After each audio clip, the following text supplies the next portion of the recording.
Well, the theme that unites these lectures is creativity and the techniques by which the artist can refine his or her vision, expand the vision, communicate the vision. And before I get into that issue, I thought I would talk just a little bit about my notion of creativity per se. What is it in and of itself? And when I think like that, of course, I cast my mind back to nature. Nature is the great visible engine of creativity against which all other creative efforts are measured. And creativity in nature has a curious distribution. It's something which accumulates through time. If we stand back and look at the universe, we see that at its earliest moments, it was very simple. It was a plenum. It was without characters or characteristics. It was what in Hindu mythology is called the Turaya, which is described as attributeless. And naturally, if something is without attribution, you can't say much about it. It takes a while for it to undergo a declension into more creative realms. And these creative realms are distinguished as domains of difference. The precondition for creativity is, I think, disequilibrium, what mathematicians now call chaos. And through the life of the universe, as temperatures have fallen, more and more complex compound structures have arisen. And though there's been, many a slipping back in this process, over very large spans of time, we can say that creativity is conserved, that the universe becomes more creative. And out of that state of creative fecundity, more creativity is manifest. So that from that point of view, the universe is almost what we would have to call an art-making machine, an engine for the production of ever more novel forms of connectedness, ever more exotic juxtapositions of disparate elements. And out of this, I believe, arises implicitly a set of principles that we can then apply to the human artist in the human world. Nature's creativity is obviously the wellspring of human creativity. We emerge out of nature almost, and this idea I think was fairly present close to the surface of the medieval mind, we emerge out of nature almost as its finest work of art. The medieval mind spoke of the productions of nature. This is a phrase you hear as late as the 18th century. The productions of nature.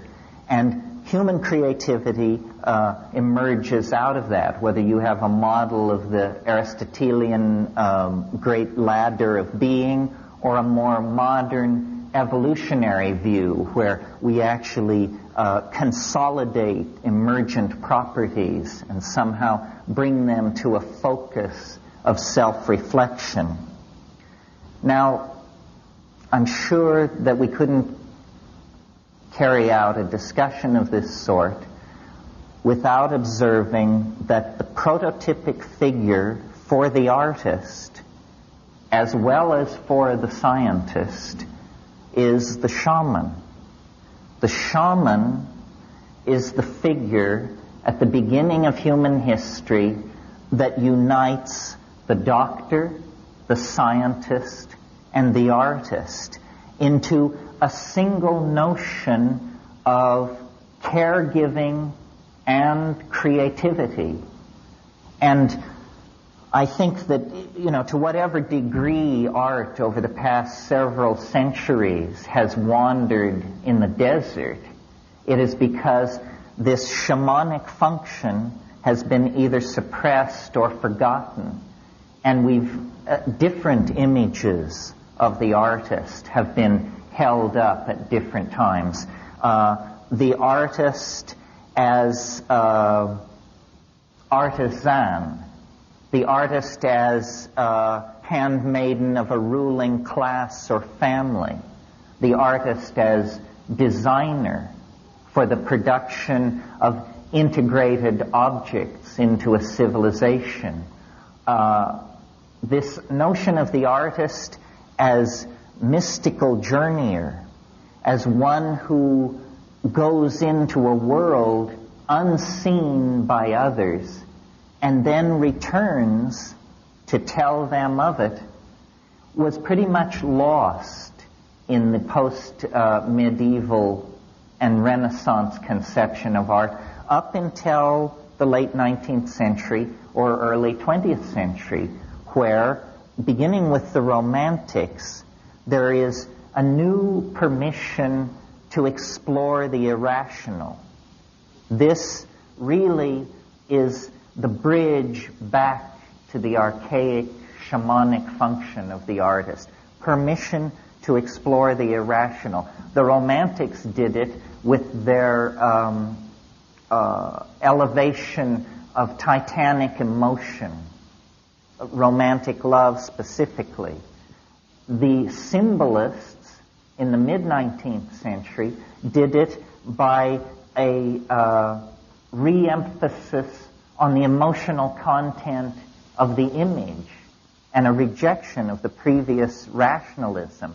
And that emphasis on the image and on the emotions set the stage then for what I take to be the truly shamanic movements in art, which begin really with Alfred Jarry in the late 1880s and early 1890s.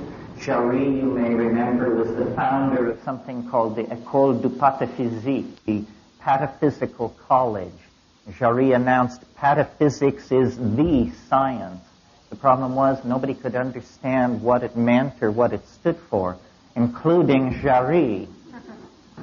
Jarry was tight with L'Entremont, who you may recall said, "I am fascinated with that kind of beauty that arises when a sewing machine meets a bicycle on an operating table."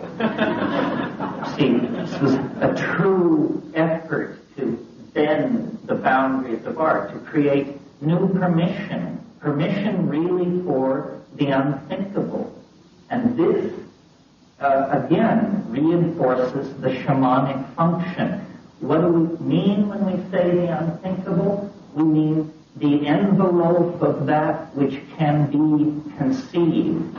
And for at least 200 years, the ostensible mission of the artist has been to test the conceptual and imagistic envelope of what the society is willing to tolerate. And this has taken many forms. The deconstruction of imagery that we get with abstract expressionism, going back into impressionism and the pointillists, or the permission for the irrational imagery of the unconscious, surrealism, and German expressionism make use of this permission. Always the idea being to somehow destroy the idols of the tribe, dissolve the conceptual boundary of ordinary expectation. Well, in order to do this, it seems to me there is a precondition for the creation of art, which I call understanding. And I don't mean this in an intellectual sense. I mean it in the sense that Alfred North Whitehead intended when he defined understanding as the apperception of pattern as such. As such. There's nothing more to it than that. You see, if we were to look at this room and we were to squint our eyes, and I'm doing this right now, and I see that the room divides itself into people dressed in red and people dressed in blue. This is a pattern, and it tells me something about what I'm looking at. Now I shift my depth of field. Now I'm looking at where men are sitting and where women are sitting. This is a different pattern, and it tells me more about what I am looking at.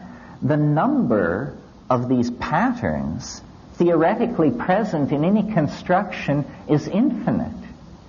That says to me then that the depth of understanding cannot be known. It cannot be known. Everything is immanent. William Blake makes this point, that you can see infinity in a grain of sand. So understanding then is the precondition for creativity. And this understanding is not so much intellectual as it is visual. Visual. And in thinking about this, I realized what an influence upon my own ideas in this area Aldous Huxley was. Not the Huxley that we might ordinarily associate with my concerns, the Huxley of the Doors of Perception and Heaven and Hell, but the Huxley of a very modest book that he wrote in the early 50s called The Art of Seeing. The Art of Seeing. And in that book, he makes the point that a good art education begins with a good drawing hand. That to be able to coordinate the hand and eye and to see into nature, to see into the patterns present as such, is the precondition for a kind of approach to the absolute. Now, out of this process of seeing, which I'm calling understanding, the creative process ushers in novelty. And many of you have heard me speak of novelty in another context, in the context of nature as a novelty-producing engine of some sort, and ourselves almost as the handiwork of nature. But this same handiwork of nature which we represent, we also internalize and re-express through the novelty of the human world. Well, now, if we take seriously the shamanic model as a basis for authentic art, then certainly in the modern context, what we see missing from the repertoire of the artist are shamanic techniques. And it's for the discussion of these shamanic techniques, I believe, that I was brought here this evening. So I want you to cast your mind back to a great seminal moment, germinal moment in the history of human thought, which was about 25,000 years ago. The great glaciers that had covered most of the Eurasian landmass began to melt, and human populations that had been islanded from each other for about 15 millennia began to recontact each other and reconnect. And out of this comes what is called the Magdalenian Revolution from 18,000 to 22,000 years ago. And what it is nothing less than a tremendous explosion of creativity and aesthetic self-expression on the part of the human species. We find for the first time, bone and antler technology takes its place along with stone technology. Musical instruments appear over a wide area. And cave paintings, some paintings in areas and recesses so remote from the surface of the ground that it takes several hours to reach them, are painted and set up in dramatic tableaus specifically designed to bring together sound, light, and dance in hierophanies, extravaganzas of aesthetic output that invoke a kind of transcendent other, that human beings for the first time are trying to come to grips with and make some kind of cultural statement about. And this pulling into matter of the ideas of human beings, first, in the forms of beadwork and chipped stone and carved bone, within 20,000 years ushers into the kinds of high civilizations that we see around us and points us toward the kind of extraplanetary mega-civilization that we can feel operating on our own present like a kind of great attractor. Now, this whole intellectual adventure in exteriorization of ideas is entirely an aesthetic adventure. Until very recently, utility is only a secondary consideration. The real notion is a kind of seizure by the tremendum, by the other, which then forces us to take up matter, clay, bone, flint, and put it through a mental process where we then excrete it as objects that have lodged within them ideas. This seems to be the special, unique, transcendental function of the human animal, is the production and condensation of ideas. And what made it possible for the human animal is language.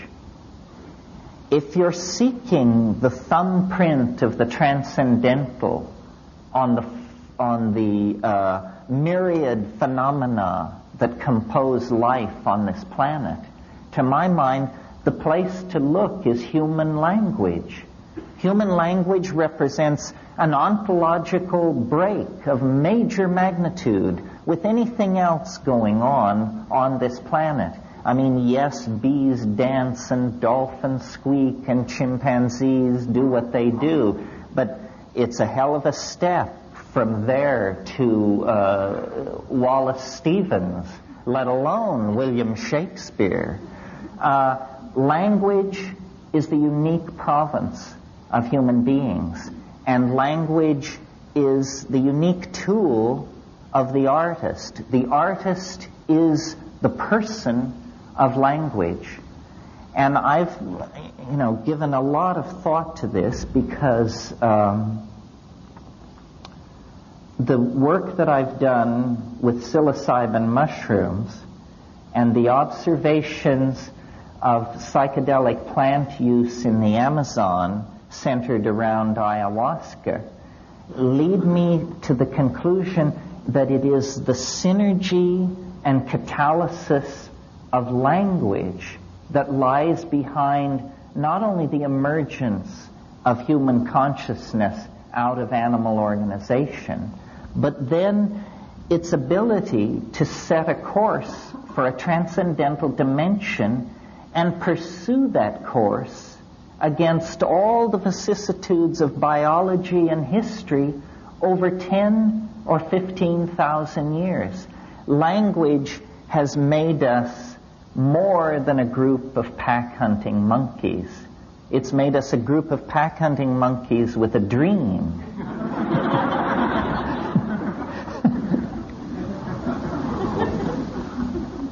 And the fallout from that dream has given us our glory and our shame, our weaponry, our technology, our art, our hopes, our fears. All of this arises out of our own ability to articulate and to communicate with each other. And I use this in the broadest sense. I mean, for me, the glory of the human animal is cognitive activity, song, dance, sculpture, poetry, all of these cognitive activities. When we participate in them, we cross out of the domain of animal organization and into the domain of a genuine relationship to the transcendent. As you know, shamans in all times and places gain their power through relationships with helping spirits, which they sometimes call ancestors, sometimes call nature spirits. But somehow the acquisition of a relationship to a disincarnate intelligence is the precondition for authentic shamanism. Now, nowhere in our world do we have an institution like that we do not consider pathological, except in the now very thinly spread tradition of the muse, that artists alone among human beings are given permission to talk in terms of my inspiration, or a voice which told me to do this, or a vision that must be realized. The thin line, the thin thread of shamanic descent into our profane world leads through the office of the artist. And so, if society is to somehow take hold of itself at this penultimate moment, as we literally waver on the brink of planetary extinction, then the artist, like Ariadne following her thread out of the labyrinth, is going to have to follow this shamanic thread back through time. And you know, one of the most disempowering things that has been done to us by the male-dominant culture is to brush out our footprints into the past. We don't have a clue as to how we got here.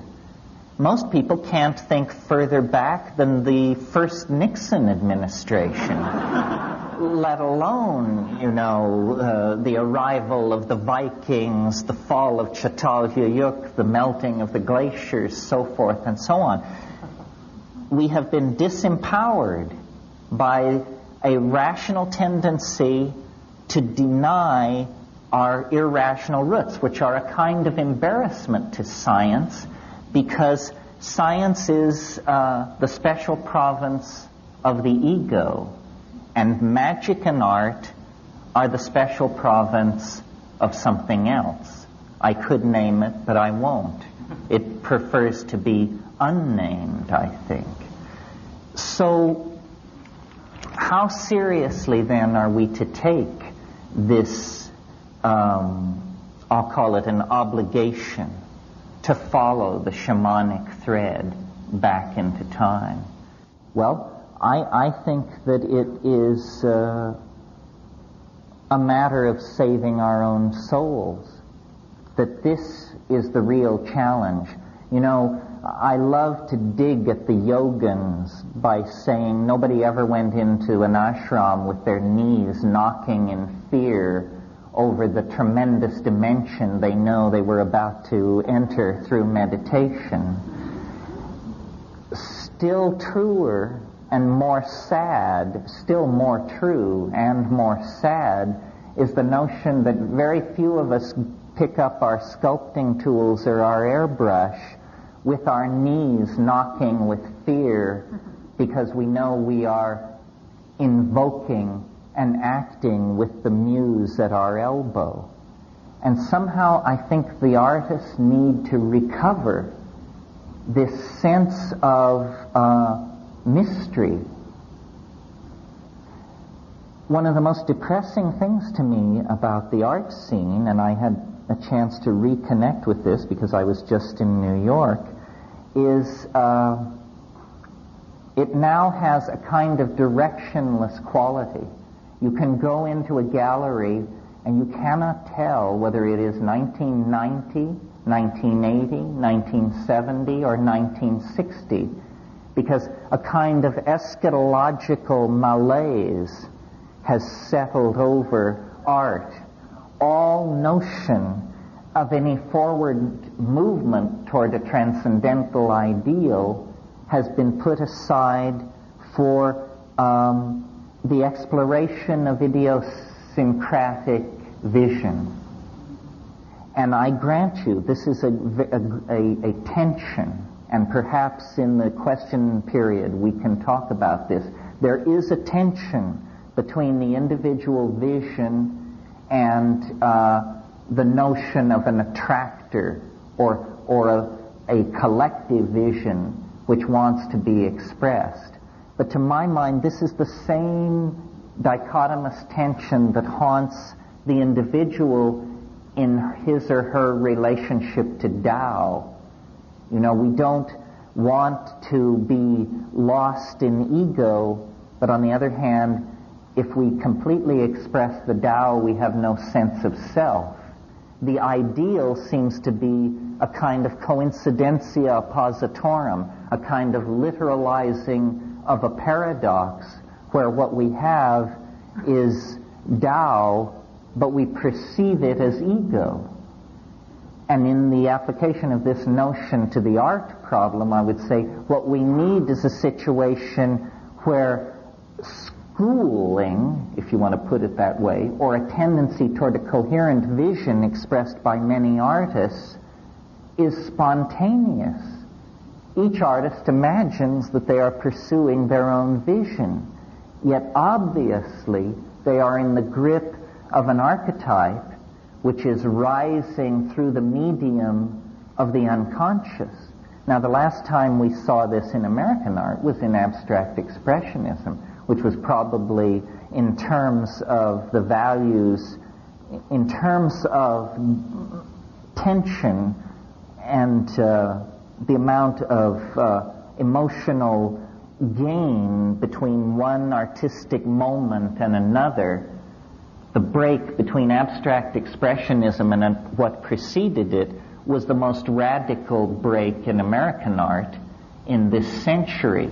Abstract expressionism actually carried us in to a confrontation with what the quantum physicists were telling us, that the universe is field upon field of integrated vibration, that there is no top level, there is no bottom level, that the ordinary structures of provisional space-time are simply that if we can rise out of the human dimension, then we discover these larger, more integrated dimensions where mind and nature somehow interpenetrate each other.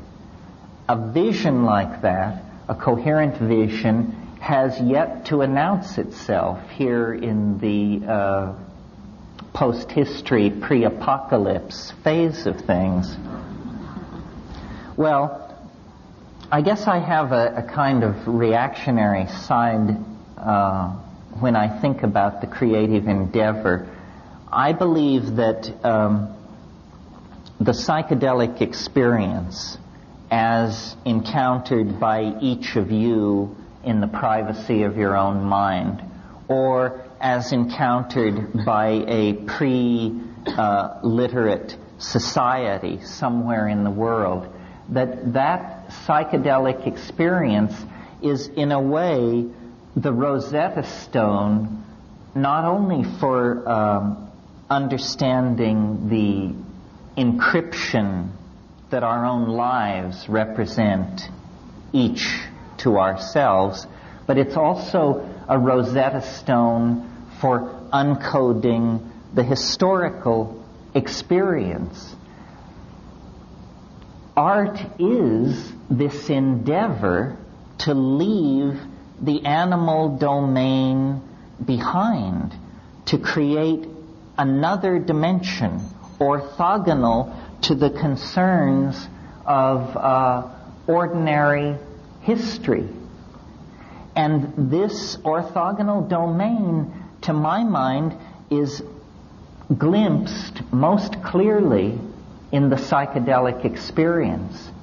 The psychedelic experience shows you more art in an hour and a half than the human species has produced in 15 or 20,000 years.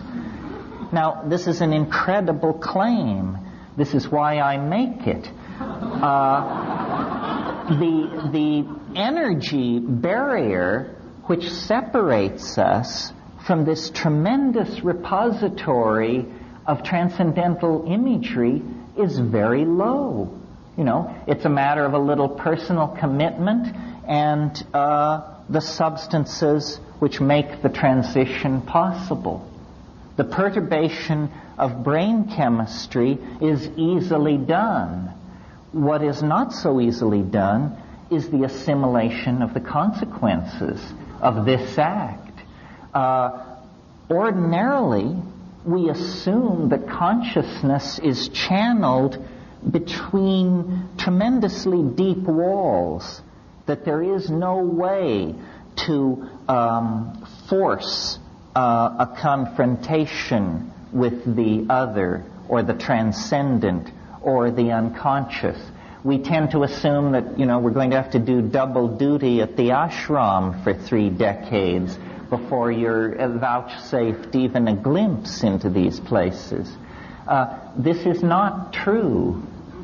Culture, and this is my message to artists and to anybody else who cares to notice, culture is a plot against the expansion of consciousness.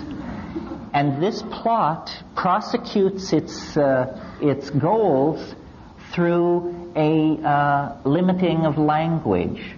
Language is the battleground over which the fight will take place, because what we cannot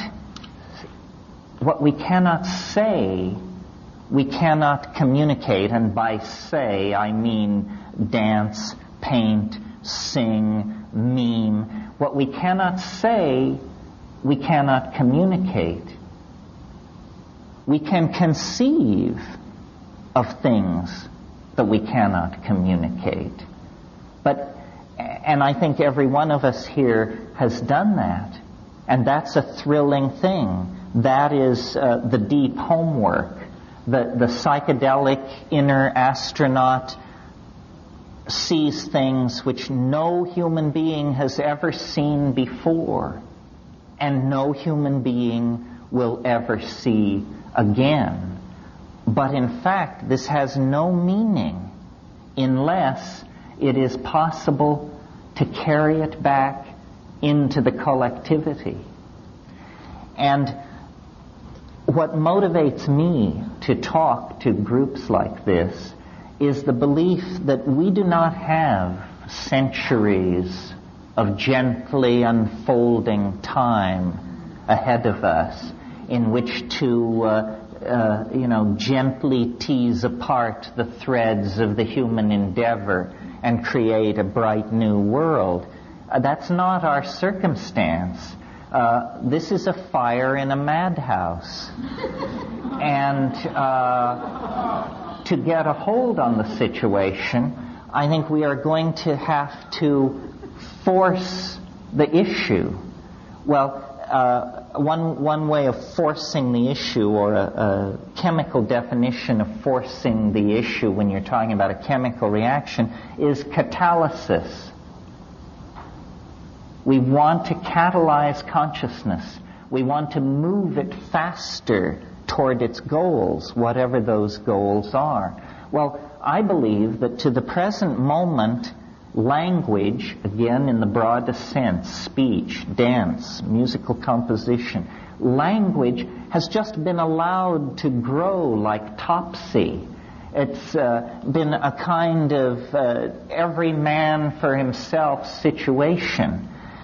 Now, what we really need, as we see ourselves moving from one species among tens of thousands of species on this planet, over the past 10,000 years, we have redefined ourselves. And now, like it or not, we are the custodians of the destiny of this planet.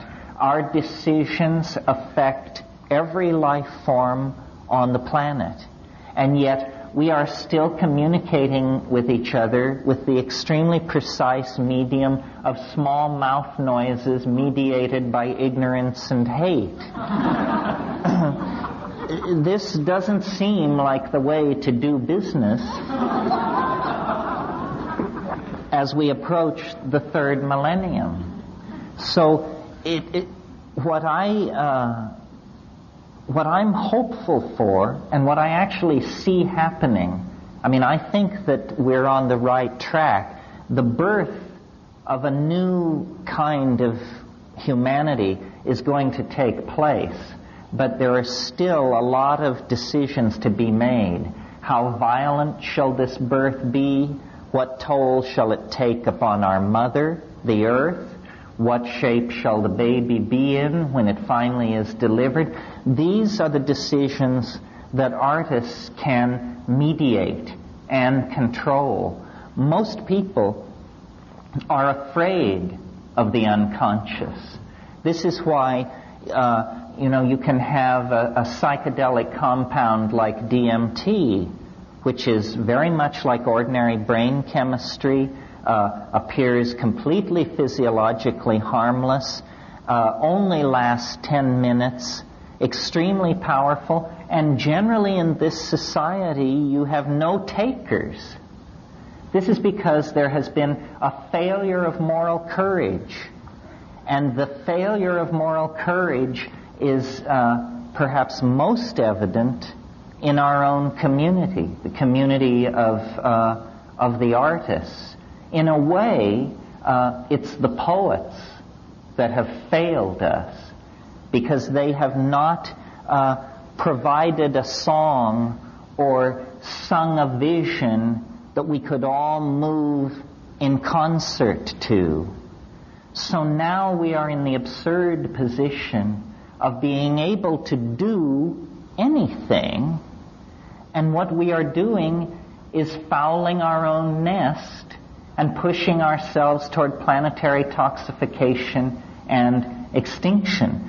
This is because the poets, the artists, have not articulated a moral vision. The moral vision must come from the unconscious. It doesn't have to do, I believe, with these post-meaning movements in art, deconstructionism, and this sort of thing. That art's task is to save the soul of mankind, and that anything less is a dithering while Rome burns. Because if the artists who are self-selected for being able to journey into the other, if the artist cannot find the way, then the way cannot be found.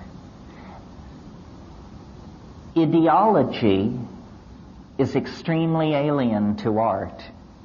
Political ideology, I mean. And if you will but notice, it is political ideology that has been calling the shots for the last 700 or 800 years. We can transcend politics if we can put some other program in place. You cannot transcend politics into a void. And I believe that a world without ideology could be created if what were put in place of ideology were the notion of the realization of the good, the true, and the beautiful. You know, the three-tiered canon of the Platonic aesthetic. The reconnect the notion of the good, the true, and the beautiful. Then use psychedelics to empower the artist to go into this vast dimension that surrounds human history on all sides to an infinite depth, and return from that world with the transcendental images that can lift us to a new cultural level. The muse is there. The dull maps that rationalism has given us are nothing more than whistling past the graveyard by the bad little boys of science. You only have to avail yourselves of these shamanic tools to rediscover a nature which is not mute, as Sartre said in a kind of culmination of the modern viewpoint. Nature is not mute. It is man who is deaf.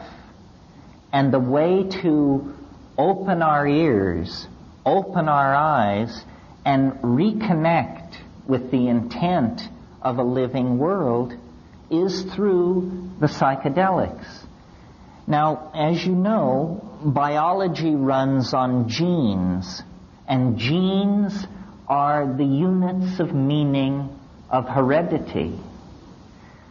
But we could make a model of the informational environment that is represented by culture, and in fact this is done. A word has been invented, meme, M-E-M-E, meme. A meme is not the smallest unit of heredity. A meme is the smallest unit of meaning of an idea. Ideas are made of memes.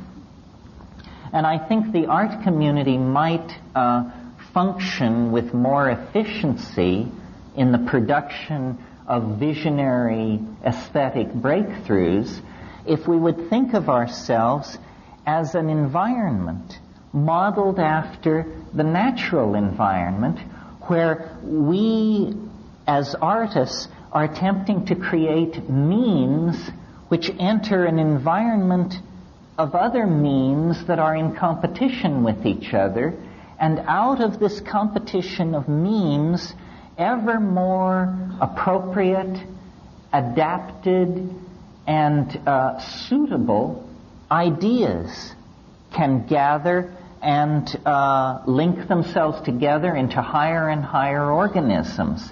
Now, in order for this to happen, there is an obligation upon each one of us to carry our ideas clearly, because in the same way that a gene must be copied correctly to be replicated, or it will cause some pathological mutation, a meme must be correctly replicated, or it will cause a pathological mutation.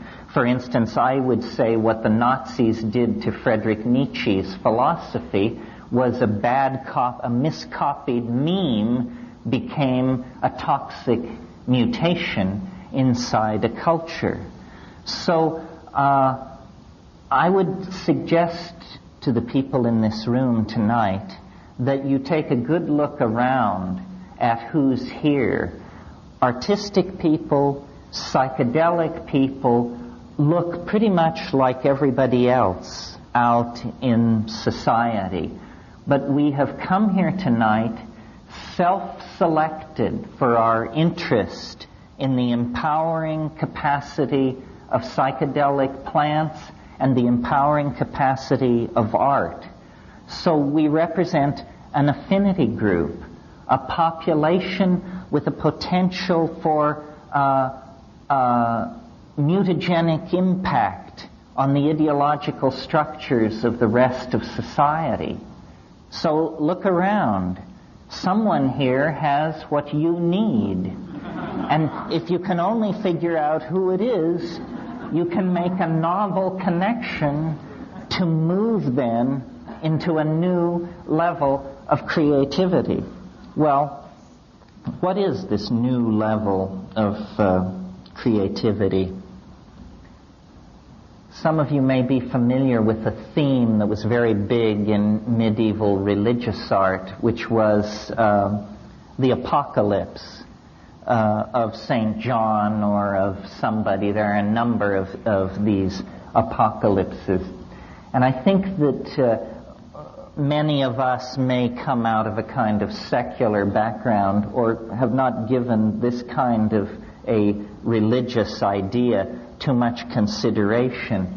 But my idiosyncratic conclusion, based simply on trying to be honest about the content of the psychedelic experience, is that human history really is on a collision course with a transcendental object of some sort. It is not going to be business as usual into the endless unfolding confines of the future. The very fact that human history is occurring on this planet, the very fact that a primate has left the ordinary pattern of primate activity and gone into the business of running stock markets and molecular biology labs and art museums, indicates to me the nearby presence in another dimension of a kind of hyper-organizing force, or what I call the transcendental object. And I believe that this transcendental object is casting an enormous shadow over the human historical landscape. So that if you're back in ancient Judea, you have an anticipation of the Messiah.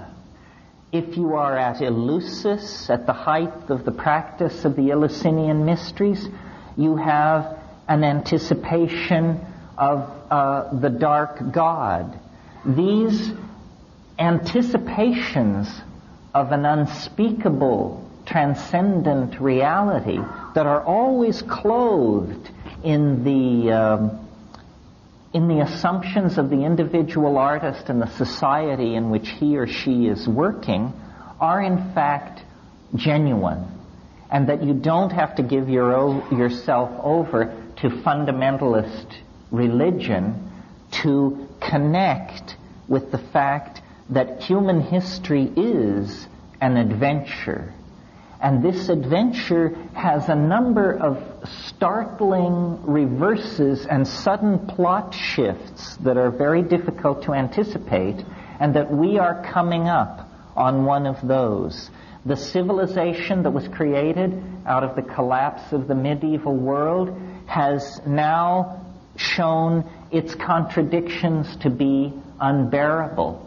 And though no one of us knows what the shape of the new civilization will be, somehow in the singing of the ayahuasca songs in the rainforest, in the tremendous hypermetallic transcendental off-planetary flash of psilocybin, in the teaching of the self-transforming machine elves that seem to dwell in the DMT dimension, we see that the ordinary linear expectations of history are breaking down, and that the truth of the immanence of the mystery is breaking through all the structures of denial of the male dominator paradigm that has been in place so long.